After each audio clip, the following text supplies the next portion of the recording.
Autumn Nation Series Team of the Week for week number 1, folks. Only the 2 games to choose from with England, New Zealand, and Scotland, Fiji.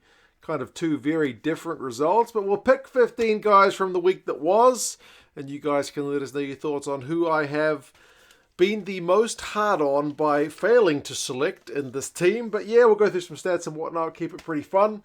And as I said, you guys can let us know your thoughts. I've got the magnets back for this one. Haven't used these in, I don't know, 3-4 years? More. Piers Schoeman, loose head prop for the Scots. They certainly got on top of Fiji at scrum time. And Piers Schoeman was very, very busy defensively. 19 from 19 tackles from the big man. Scrum on top is one of the main reasons you select your props. And Piers Schoeman was very good in that department. He finishes with 7 carries for 4 meters. Even wins a line-out, which he's not really required to do. But if he does it, we'll certainly take that. Tight head prop, I ended up going with Pasilo Tosi from the All Blacks. So he's one of the substitutes. He's one of those ones that you look at and go, impact from the bench, positive. The All Blacks were trailing in that game, and then their scrum partially bailed them out. Partially is this maybe a little bit of England, I don't know, not having the impact from the bench that they wanted from their props. But then the flip side was true with the All Blacks reserve. So really pleased for him, because against Japan, with that turf that was cutting up, as someone helpfully mentioned, with the turf a bit better and the big prop coming on, 140 odd kilos, able to boss the England scrum round a bit. He also has a couple of carries for 3 meters. He makes 4 from 4 tackles. So I think a net gain when the All Blacks brought him on. And then I even managed to get a Fijian guy in this lineup in Tsavita Ikaneveri. Scored a great try. Like, there's a lot wrong with this Fijian performance. Don't get me wrong. And just quietly, he's the only Fijian I managed to squeeze into the team this week. But his try, that line-out move, the 1-2, where they win the line-out back to the hooker. He goes like 20 meters. Dummies Darcy Graham goes over for a try. It is proper thing of beauty stuff. It's theatre, poetry in motion. 13 carries, 29 meters. He's got the clean break, which is for his try. Makes 5 tackles, misses a couple. The line-out's a bit shaky, but, I mean, he leads from the front. He scores a wonder try. Yeah, Tsavita Ikaneveri for me this week for hooker. Locks, I ended up going with one of the guys who gets a little bit of criticism here in NZ, and that is Captain Scotty Barrett. Yeah, he's not Brodie Retallick, and he's not Sam Whitelock, so he does have some pretty big shoes to fill, even though he's been the All Blacks mix for quite some time now. And as a captain, as some people pointed out, I think they're right, in that he could be a little bit more vocal. I feel like Jamie George, England captain, kind of did a better job of speaking to the ref politely, getting the messaging clear, but then also, you know, getting those messages about things you want to look out for. I think with some of the areas the All Blacks were getting pinged, he could have been asking better questions. He could have been, you know, just planting those seeds that good captains do in the minds of the referee. So that area of his game could certainly use a little bit of work, and he will get that with experience. But 7 carries, 14 meters, that's busy enough, and it's a good enough return from a lock. You expect about 2 meters a carry. He's New Zealand's top tackler, which is kind of what we expected. He was very good in the England series down here in New Zealand in terms of his defensive shift as well. 15 from 16 tackles, 4 passes. So, yeah, Scotty Barrett didn't do anything crazy in terms of his discipline as well either. And I am going to put an Englishman on the board here. Maro Itoje. The All Blacks line-out had some woes. Maro is certainly a big part of that. And he was also getting himself into a bit of space, which is not the kind of thing you necessarily associate with Maro Itoje. You think Maro Itoje, you're thinking line-out work, you're thinking big dominant tackles, you're thinking turnovers at the breakdown. He had that stuff as well, but getting himself into some space, which was pleasing to see from Big Maro. 5 carries and a clean break. He doesn't get many clean breaks, as I mentioned. 31 meters, a lot more than normal. 3 passes, a kick. The kick was a bit of a nothing kick. And 13 from 14 tackles. But as I mentioned, line-out work exemplary from Maro in this one. Loose forwards, I think everybody's going to pick this guy.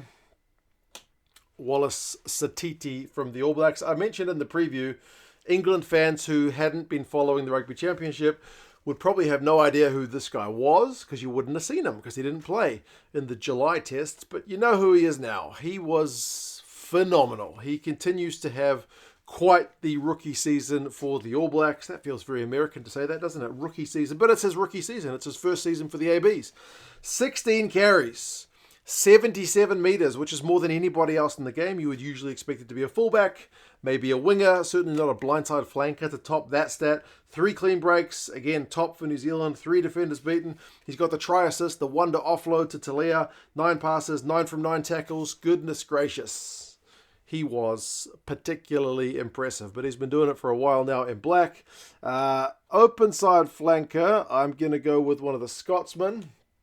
Don't fall off. Rory Darge continues to be a defensive powerhouse in his own right. 22 out of 22 tackles was certainly the top in that game against Fiji.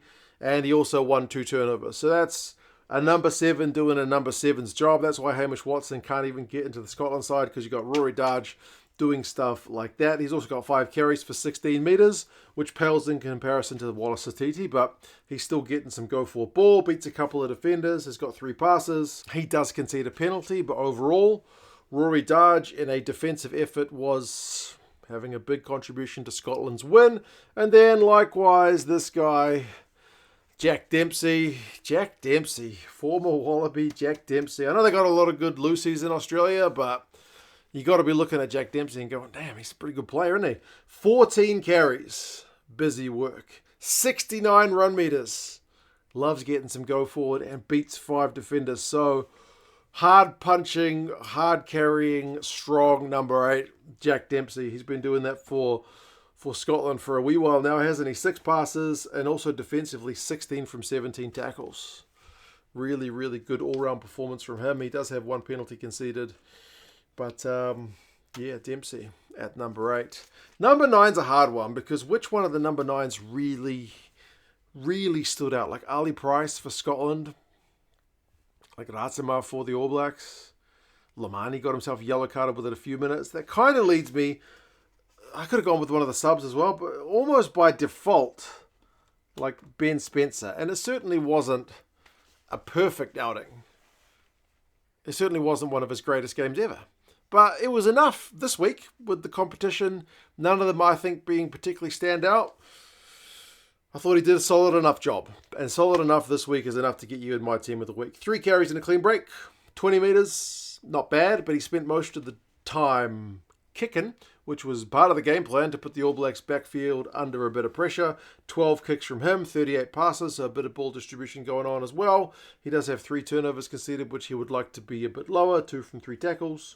But yeah, keeps the All Blacks, and we expected it. Looking at the preview, the selection of Ben Spencer meant there was going to be box kicking, meant the likes of Will Jordan and Caleb Clark and whatnot were going to have to be competing for aerial balls.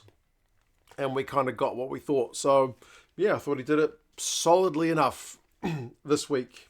A guy who was more than solid, I think, was Marcus Smith at number 10 for England. I feel like taking him off, I don't want to say it cost the game, because the game goes down to multiple factors and there's lots of things in motion at the same time. But in hindsight, which is easy to say, again, Marcus Smith going off is perhaps a turning point for England. You feel like the use of the bench, in this case, went New Zealand's way, which was not always the case in the Rugby Championship. So from a New Zealand perspective, it's pleasing. But this is about Marcus Smith. He played really well. He also, because a lot of criticism is going to go to George Ford, he also missed a couple of drop goals, especially that one at the end of the first half when England were turning the screws on the All Blacks, which, just as equally lost the game as the George Ford missed drop goal as well. It's missed points on the board. But overall, he gets the intercept, which leads to England's only try. That was a great read and a good bit of gas, enough to draw in the defenders before he let the ball go, so that was phenomenal.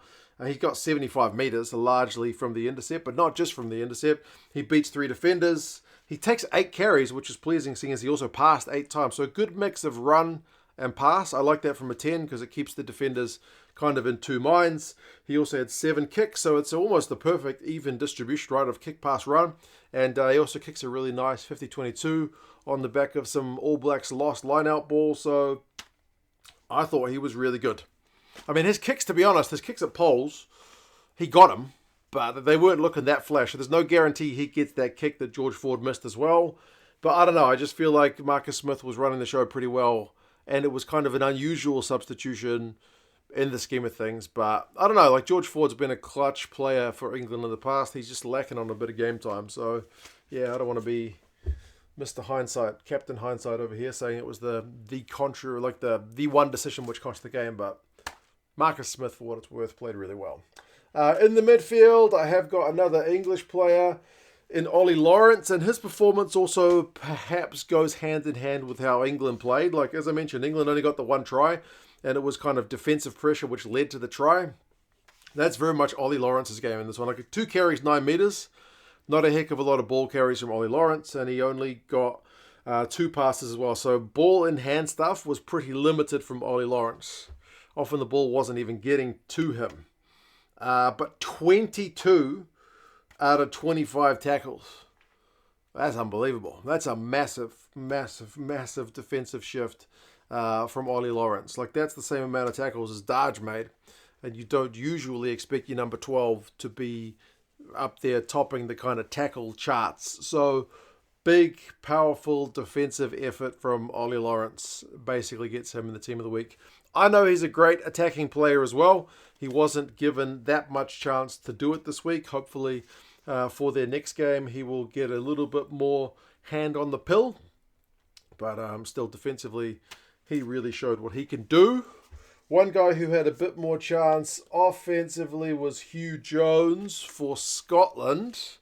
I mean, they scored a lot of points against Fiji, and he scored 2 of their tries.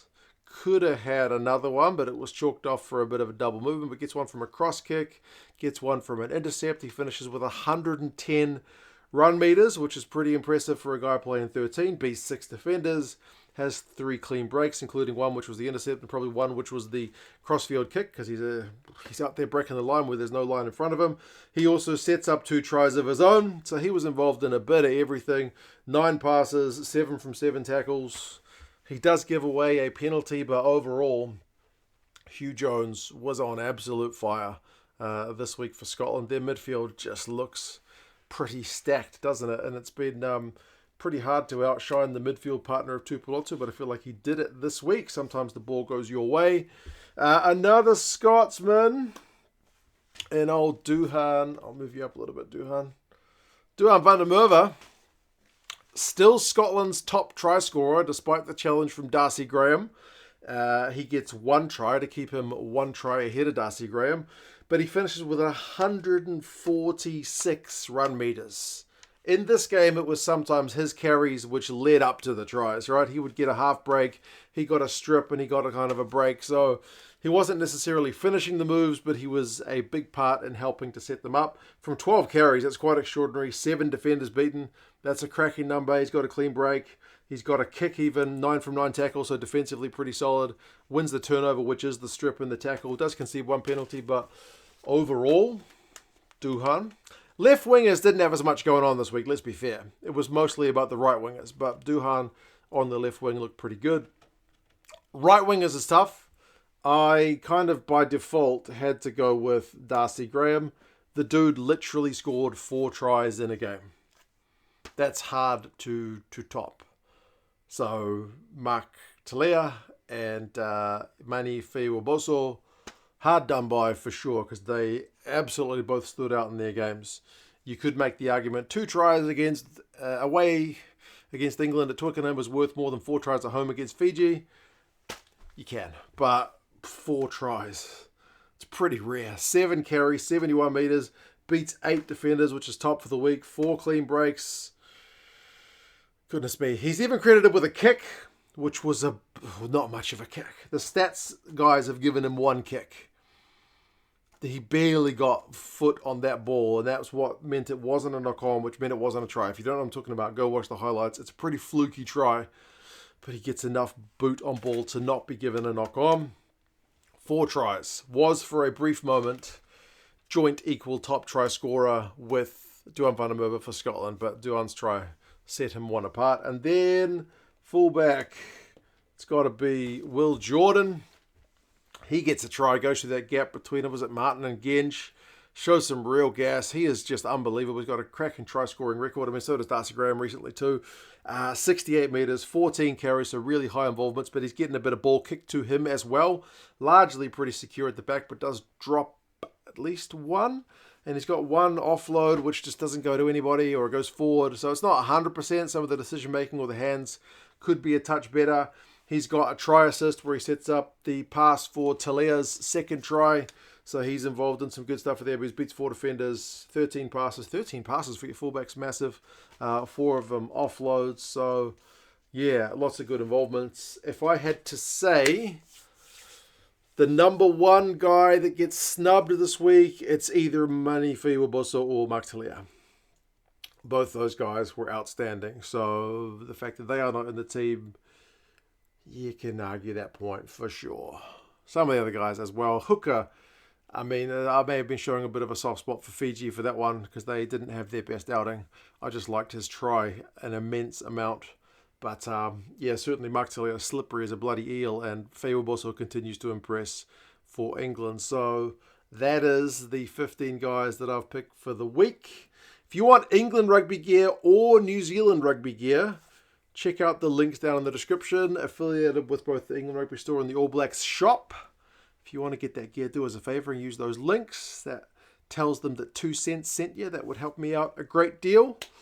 But yeah, you guys let us know your thoughts. Who would be in your team of the week? It'll be a much tougher one for week 2 because we've got a lot more games in action rather than just the 2 that we saw this week. But anyway, hope you guys enjoyed the rugby. Subscribe to the channel if you haven't done so already. And I will talk to you guys again soon. See you later.